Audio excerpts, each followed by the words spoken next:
નમસ્કાર, એકવાર ફરીથી તમારા બધાનું હાર્દિક સ્વાગત છે મારી યુટ્યુબ ચેનલમાં।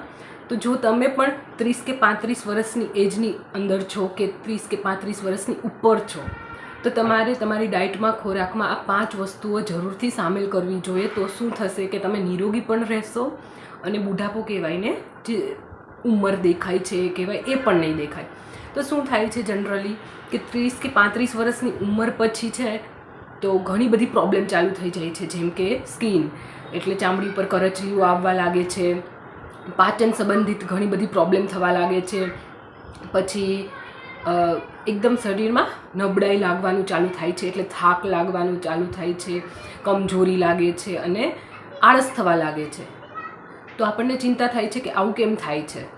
તો જો આ 5 વસ્તુઓ તમે તમારી ખોરાકમાં શામિલ કરશો, પછી તમે સ્ત્રી છો કે પુરુષ છો એને કંઈ મતલબ નથી, બંનેનામાં 30 કે 35ની ઉંમર પછી ચેન્જ થાય છે। તો બધા આ 5 વસ્તુ જો એની ખોરાકમાં શામેલ કરશે તો ઘણો બધો ફાયદો થશે અને ઘણી બધી પ્રોબ્લેમ છે એ સોલ્વ પણ થઈ જશે, જે થાકને નબળાઈ છે એ। તો આશા રાખીશ કે તમને વિડીયો જરૂરથી ઉપયોગી થશે।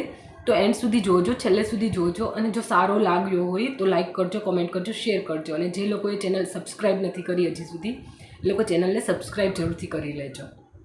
તો 30 કે 35ની ઉંમર પછી સૌથી પહેલું તમારે જો ડાયટમાં ખોરાકમાં શામેલ કરવું જોઈએ તો એ છે કોઈ પણ અઠવાડિયામાં 3 દિવસ કોઈ પણ જ્યુસ લેવું જોઈએ। એ પછી લીલા શાકભાજીનું કે પાલક છે, કોઈ પણ ભાજીનું, લીલા શાકભાજીનું કે ફ્રૂટનું કે ગાજર કે બીટરૂટ કોઈ પણ જ્યુસ અઠવાડિયામાં 3 દિવસ જરૂર લેવું જોઈએ। તો શું થશે, એ શું કરશે, તમારા શરીરને અંદરથી સાફ કરશે, ડિટોક્સ કરશે અને બ્લડ પણ સાફ કરશે અંદરથી। તો શું થશે, તમારા ચહેરા ઉપર ગ્લો આવશે અને સ્કિન ઉપર જે કરચલીઓ છે એ પણ ઓછી દેખાશે કે નહીં દેખાય અને લીવર, કિડની, આંતરડા બધો ક્લીન કરશે, અંદરથી ડિટોક્સ કરશે। એટલે શું થશે કે બીજી જે પ્રોબ્લેમ થાય છે પાચન રિલેટેડ કે એ બધી પ્રોબ્લેમ દૂર થશે અને આ શું કરશે, હિમોગ્લોબિનની કમી હોય એ પણ પૂરી કરશે આ જ્યુસ। તો ઘણીવાર શું થાય છે કે એનિમિયા હોય કે હિમોગ્લોબિન ઓછું હોય એને જ એનિમિયા કહેવાય છે। તો જેને એનિમિયા હોય છે એનો ચહેરો પણ એકદમ વૃક્ષ દેખાય છે, એટલે ગ્લો નથી હોતો સ્કિન ઉપર। તો આ અઠવાડિયામાં 3 દિવસ જો તમે જ્યુસ લો છો કોઈ પણ તો ચહેરા ઉપર ગ્લો આવશે ને હિમોગ્લોબિનની કમી દૂર થશે અને થાક કે નબળાઈ જે કંઈ છે એ પણ દૂર થશે અને તમારા શરીરને ખૂબ જ લાભ થશે।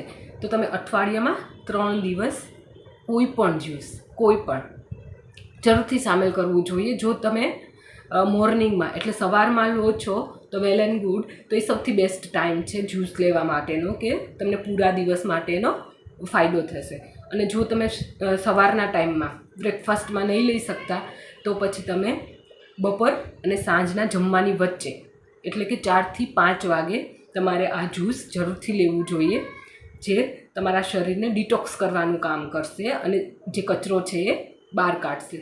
તો જરૂરથી અઠવાડિયામાં 3 દિવસ તમે 30 થી 35ની ઉંમરમાં છો તો તમારે જરૂર કોઈ પણ જ્યુસ એડ કરવું જોઈએ, તમારી ડાયટમાં શામેલ કરવું જોઈએ। તો 30 કે 35ની ઉંમર પછી જો બીજું તમારે ડાયટમાં ખોરાકમાં જે સામેલ કરવાની વાત છે એ છે આદુનું જ્યુસ એટલે આદુનો રસ।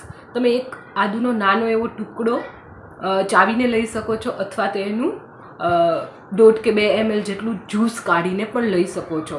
બની શકે તો એને એમનેમ જ લેવાનું રાખવાનું, જો તમને કંઈ પ્રોબ્લેમ નથી કે તમારી ગરમીવાળી તાસીર નથી તો એમને પાણી જોડે મિક્સ કર્યા વગર જ લેવાનું રાખવાનું। તો શું થશે કે તમારા શરીરમાં જતાં જ શરીરની જે બધી નસ જે બ્લોક હોય છે બ્લોકેજના કારણે કે પછી ખાનપાનની ખરાબ આદતના કારણે કે કોઈ પણ રીતે જે બ્લોક થયેલી છે એ શરીરમાં જતાં જ એને ખોલી નાખશે। આદુની ક્વોલિટી છે અને એ આદુનો રસ છે એ બીજું શું કામ કરશે તો પેટને રિલેટેડ પાચન સંબંધિત કોઈ પણ પ્રોબ્લેમ છે કે પેટમાં ગેસ બને છે કે કંઈ પણ એવું થાય છે તો એ પણ દૂર કરશે અને તમારા શરીરની પેટની બીમારીઓને કાઢવાનું કામ કરશે। તો ઘણીવાર શું થાય છે કે 30 ને 35ની ઉંમર પછી પાચન રિલેટેડ આવી બધી ગેસ ને એવી પ્રોબ્લેમ થતી હોય છે।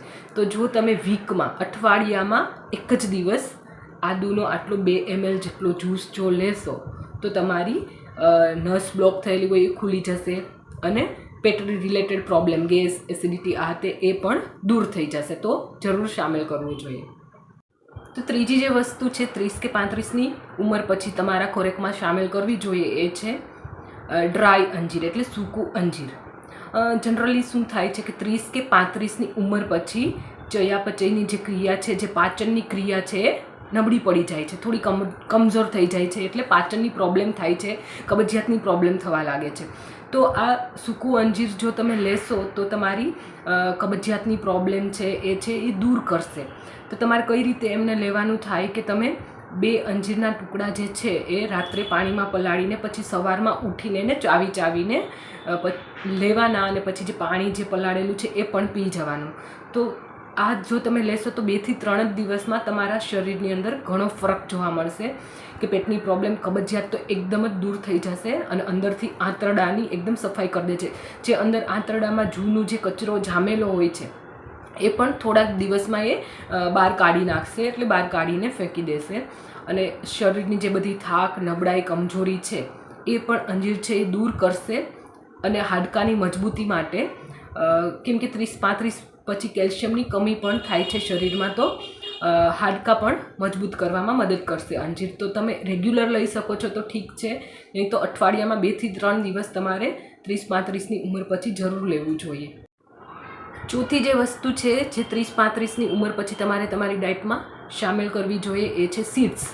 કોઈ પણ સનફ્લાવરના છે, પમ્પકિનના છે, કોઈ પણ બીજ છે એ તમારે તમારી ડાયટમાં જરૂર સામેલ કરવા જોઈએ. સીડ્સ શું કરશે તો જે સાંધાનો દુખાવો કે એવું કંઈ હોય છે એ દૂર કરશે. પછી હાર્ટની કોઈ નળીઓ બ્લોક કે આ તે છે એને ખોલી નાખશે.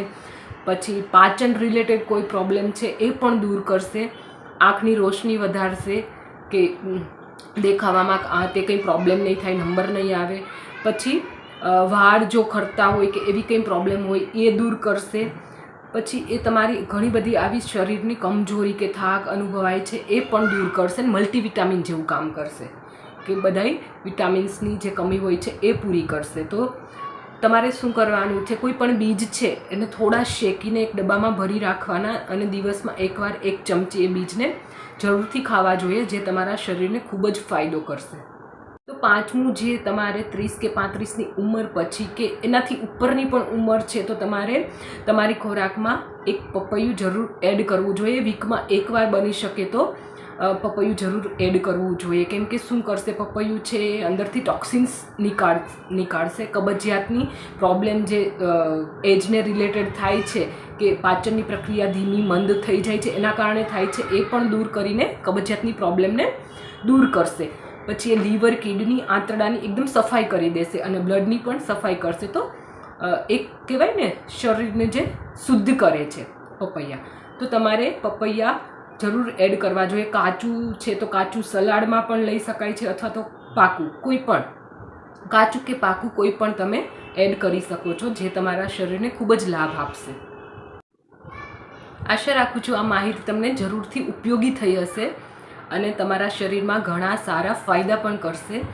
તો જો સારું લાગ્યું છે તો લાઈક જરૂર કરજો, કોમેન્ટ કરજો કેવો લાગ્યો છે, અને ફ્રેન્ડ્સ ગ્રુપમાં શેર કરવાનું બિલકુલ ના ભૂલતા. અને ચેનલ જે લોકોએ સબસ્ક્રાઈબ નથી કરી હજી સુધી, ચેનલને સબસ્ક્રાઈબ જરૂરથી કરી લેજો. તો ફરીથી મળીશ આવા જ યુઝફુલ અને ઉપયોગી ટોપિક સાથે. ત્યાં સુધી રજા આપશો. નમસ્કાર. Thank you.